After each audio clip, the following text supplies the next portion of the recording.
শেষ ইফতারিটা সবার সাথে করার চেষ্টা করেছি, কিন্তু শেষ পর্যন্ত আর হয়ে ওঠেনি। অনেকেই কাজে কাজে ব্যস্ত ছিল, ভাইয়েরা তো সবাই ব্যস্ত ছিল, সবাই দোকানেই ব্যস্ত। যেহেতু কালকেই ঈদ আর আজ অনেক বেশি বেচা কিনা হয়, আর সারা রাত বিক্রি শেষে ভোরবেলা দোকান গুছিয়ে সকালবেলা বাড়ি ফেরে, সেই জন্য ইফতারিতে কেউই আসতে পারেনি বাসায়। তো যাই হোক, যে কয়জন আমরা বাসায় ছিলাম সে কয়জনই করেছি আলহামদুলিল্লাহ, তবুও অনেক ভালো সময় কেটেছে। হ্যালো এভরিওয়ান, আসসালামু আলাইকুম। কেমন আছেন সবাই? আশা করি সবাই অনেক ভালো আছেন। রোজার শেষ দিনে খোলা আকাশের নিচে একটু ইফতারি করার শখ থেকেই এই আয়োজন করা।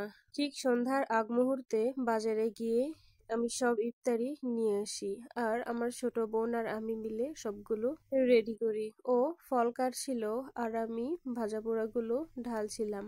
আর বাকি সবাই, ওই যে প্রথমেই বললাম, সবাই কাজে কাজে ব্যস্ত। ইফতারির সময়ে সবাই চলে আসবে। ইফতারির সবকিছু একসাথে মেখে কখনো খাওয়া হয়নি, কিন্তু আজ ট্রাই করেছি যে কেমন লাগে। পুরো রোজার মাসে ইউটিউবে শুধু দেখেছি যে সবকিছু একসাথে মেখে খাওয়া নিয়ে একটা ট্রেন্ড চলছিল, বিশেষ করে জিলাপি মুড়ির সাথে মাখানো নিয়ে। কেউ বলে জিলাপি মুড়ির সাথে না মাখালে খাবে না, আবার কেউ বলে জিলাপি দিলে খাবেই না। তো আমাদের এভাবে কখনো খাওয়া হয়নি। রোজার শেষ দিনে আমরা একটু সেভাবেই ট্রাই করেছি যে এভাবে মেখে খেলে কেমন লাগে। আর এই যে দেখতেই পারছেন, সবকিছু একসাথে মেখে পরে মুড়ি দিয়ে একদম জগা খিচুড়ি করে মেখে নিয়েছি। আর আজকের ইফতারিটা এমন ভাবে করেছি যেন কারো আলাদা প্লেট না থাকে, সবকিছু একটা গামলায় করে মেখে নিয়েছি, আর সেখান থেকেই সবাই খেয়েছি। শুধু আমার পিচ্চি ভাইটাকে একটা ওয়ান টাইম প্লেটে আলাদা করে দিয়েছি। ও যদি সবার সাথে গামলা থেকে খেতে যায়, খাওয়ার থেকে ফেলবে বেশি, এই জন্য ওকে একটা ওয়ান টাইম প্লেটে আলাদা করে দিয়েছি, আর আমরা সবাই গামলা থেকেই খেয়েছি। সময়টা কিন্তু বেশ সুন্দর ছিল। মনে হচ্ছিল সামনে যদি আরো কিছু রোজা থাকতো তাহলে এভাবেই সবাই প্রতিদিন ইফতারিটা করে নিতাম, কিন্তু তা তো আর হওয়ার না। আজই শেষ দিন। কি জানি আল্লাহ আমাদের কপালে আবার এই রমজান মাস রেখেছে কিনা, তা তো একমাত্র আল্লাহ তাআলাই ভালো জানে।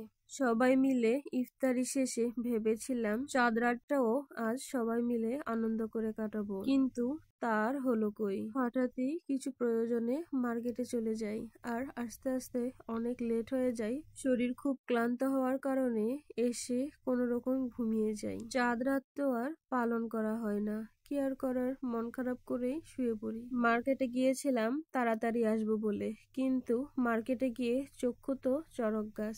আজ রোজার শেষ দিনেও যে মার্কেটে এত ভিড় হবে তা কখনো কল্পনাও করতে পারিনি। আমরা কি আজব, তাই না? একটা মাস ধরে সবাই মার্কেট করছে, কেনাকাটা করছে, কিন্তু শেষ দিনে এসেও কেনাকাটা আর শেষ হলো না। শেষ মুহূর্ত পর্যন্ত ভিড়ভাট্টা লেগেই আছে। তো আমার ভিডিও এই পর্যন্ত। সবাই ভালো থাকবেন। আসসালামু আলাইকুম।